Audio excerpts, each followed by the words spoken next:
because they understood that a new mother needs a lot of help.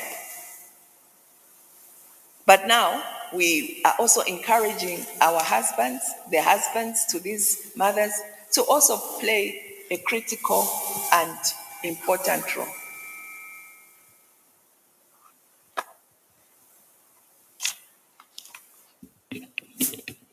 So in postpartum depression, which is more serious, and we are told by research that 1 out of 7 mothers that deliver suffer from this postpartum depression. The third one is postpartum psychosis. This one is more serious. It's more serious in that 1 in every 1,000 women are affected. Sometimes they become confused. That's why it's a mental health issue. They undergo certain delusions. They are hyper in speech. They can become hyperactive in speaking or hyperactive in doing work. Now, when you are hyperactive, it means it's gone beyond what is supposed to be the normal. So you find the mother wakes up very early in the morning, washes, does the laundry for the baby, does laundry for the other members of the household. She cooks, she does things at a very hyper level. So those are some of the symptoms when it comes to postpartum psychosis. There is also confusion. It's a mental health issue. They become confused. Okay? There is paranoia involved. I want to give a personal testimony at this point. I had a cousin who came to deliver at our home some time back, long time ago, many months ago. She came from a rural setting, and so she came to deliver at a facility, which is what we always encourage women to do. So after delivery, this niece of mine began to exhibit some symptoms which we thought were strange. At the time, I had no idea what postpartum psychosis is or postpartum depression. And these are things we don't prepare new mothers to know or to learn about. We need to continue sensitizing ourselves. So I didn't know. And so when she was discharged after delivery, she became disillusioned. She couldn't put 1 + 1 together. She was confused. In other words, she experienced mental ill health. She couldn't even hold her baby. She would just, if you are not close by, she would just shove the baby away. She didn't breastfeed the baby. She neglected herself. She couldn't bath. It was like someone who was mentally confused. So I took in that little baby, since I was also a mother at that time, breastfeeding my own child. I took in this child as we were taking the mother to the newborn to hospital for attention. So in postpartum psychosis, the mother can even be detained at the hospital, hospitalized, so that she receives the necessary care. Now, what came out of this story was that some of the people in the village began to speculate that this lady had been bewitched. So I think it's very important to demystify postpartum depression. That it's a thing that can occur because of the many things, the symptoms that we've spoken about. Anxiety, about, is the baby going to grow up okay? Is my baby okay? In some cases, the baby has an issue, has a condition. The baby may be disabled. So you can imagine how that affects a mother. So these 3 categories that we've looked at today have symptoms. And for you to help somebody else, you need to be aware of the symptoms. So I've already spoken about them. Sometimes the mother might even attempt to harm herself by cutting herself, and doing things that may harm the mother. The mother may also have suicidal tendencies, so we need to be on the lookout. They might want to take their life because they think it's too much. Whatever they've undergone is too much. Sometimes the mother can have hallucinations, as I said, or delusions, seeing what is not there. So my niece would see things, she would see people that we were not seeing because probably, we don't know, we were not in the delivery facility. She might have undergone some traumatic experience while giving birth. So postpartum depression also comes with other core depression or mental health issues.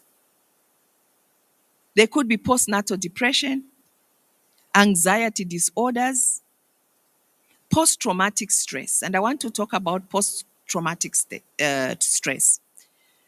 Childbirth, as the Bible says, as God said in the scriptures, God said, you shall give birth when Eve and Adam sinned. Woman, your punishment will be through childbirth. So sometimes I've heard men who say, it's a natural thing. Being pregnant and giving birth is a natural phenomenon. If God says it's a punishment and that we shall deliver our children in pain, it is true. It's not an easy thing. And sometimes mothers can have a traumatic experience in childbirth. Either the mother now cannot deliver normally through the normal channel. She might need to go for a C-section, a cesarean section to deliver. Sometimes a mother may have a breech. The child is breech and is presenting itself in a breech position. And so forceps needs to be used to pull out the baby. Sometimes the baby may be entangled in the umbilical cord, deprived of oxygen. Sometimes there's preeclampsia, there's high blood pressure. The mother has been undergoing high blood pressure because of these hormonal changes we are talking about. And there's ill health. The mother is really suffering. Sometimes the mother is unable to even push so that the baby comes out. So there are many things that cause these mental health stresses or disorders or post-traumatic stress. So let's be mindful that childbirth is not an easy thing.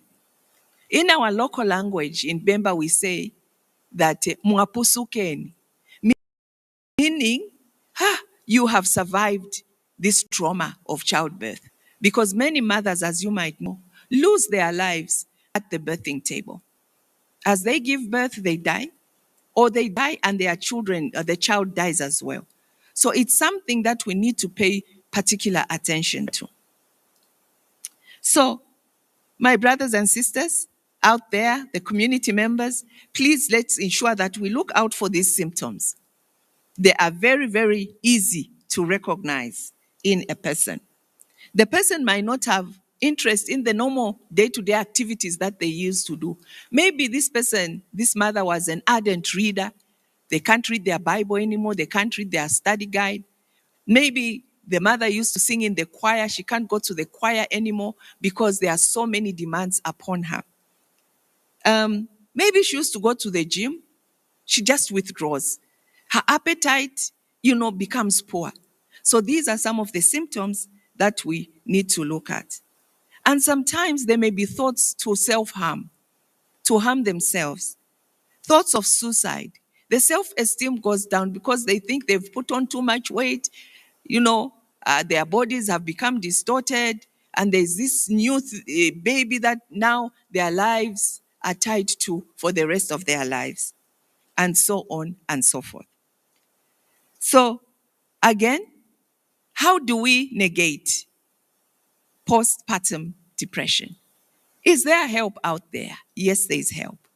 When you recognize these symptoms, please go to the nearest health facility, see a doctor. You can undergo counseling services just to counsel you on your new roles and what sometimes happens to you in your body, the hormonal changes. So there are counselors out there that are trained to help you deal with your new experience as a mother. You may also need to be hospitalized so that you are given the proper medication to quickly deal with what you are going through. So that was our presentation for today.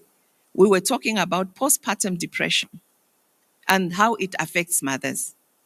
But as Christians, we are very blessed in that God says to us in Isaiah 41, verse 10, do not be afraid to become a mother.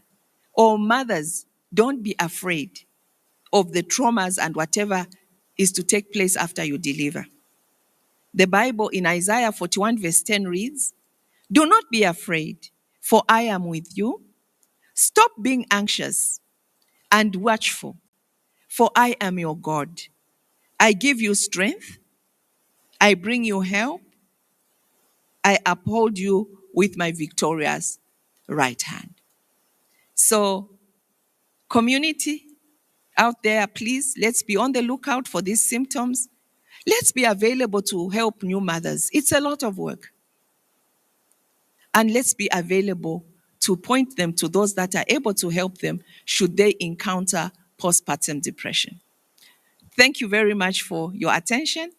We look forward to another segment on mental health in the near future. This has been Florence Chawelo at Jacaranda Seventh-day Adventist Church. If you are watching us via YouTube and also watching us on Facebook, please like our page, hit that subscribe button, and follow us. May God bless you. Until next time, bye-bye.